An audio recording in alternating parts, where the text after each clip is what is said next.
कि 3 दिन में मैं मलिष्का की सच्चाई सबके सामने लेकर आऊंगी। मेरी ये विश है कि तुम्हारे साथ रूम में मैं रहूं।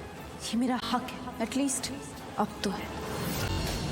तुम कमरे में इसलिए नहीं आई क्योंकि मलिष्का प्रेग्नेंट है, मेरे बच्चे की माँ बनने वाली है। ऋषि, सॉरी। मलिष्का का बच्चा तुम्हारा बच्चा नहीं है। लक्ष्मी ने किया सालू से वादा कि मैं 3 दिन के अंदर इस मलिष्का की सच्चाई पूरी फैमिली के सामने ला दूंगी।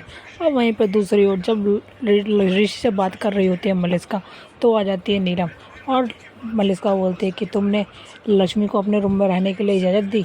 और ये बात सुन लेते हैं जब मलिष्का की सास नीलम, तो उसे बहुत ज़्यादा गुस्सा आता है और बोलती है कि मैं सही सुन रही हूँ। तभी ऋषि कुछ बोल नहीं पाता और फिर चुप हो जाता है। वहीं पे मलिष्का बोलती है ऋषि से कि मेरी बस यही इच्छा है कि मैं तुम्हारे साथ तुम्हारे कमरे में रहूं और एटलीस्ट अब मैं तुम्हारे बच्चे की माँ बनने वाली हूँ, तो इसलिए अब तो मुझे तुम्हारे कमरे में रहना ही चाहिए। ये सब चीज़ें देखते हुए वो चले जाता है ऋषि अपनी तरफ, लक्ष्मी की तरफ, और लक्ष्मी से जाकर बात करता है और फिर बोलता है कि तुम मेरे साथ एक कमरे में इसलिए रहने नहीं आई ना क्योंकि तुम्हें पता है कि मेरे और मलिष्का के बीच में क्या हो चुका है।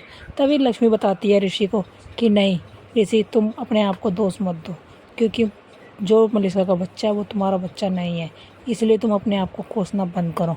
और ये सब चीज़ देखने के बाद और अब आने वाली है उसके घर पे डीएनए रिपोर्ट, क्योंकि नर्स ने कुरियर करवा दी है लक्ष्मी के घर पर वो रिपोर्ट जो मलिष्का और बलविंदर की डीएनए टेस्ट की रिपोर्ट है। और जब ये बात लक्ष्मी देखेगी रिपोर्ट पढ़कर कि जो मलिष्का का बच्चा है वो बलविंदर का है, तो वो बताएगी पूरी फैमिली को। तो वहीं पर जब ये बात नीलम पढ़ेगी रिपोर्ट में, तो नीलम के तो बिल्कुल पैरों तले ज़मीन खिसक जाएगी।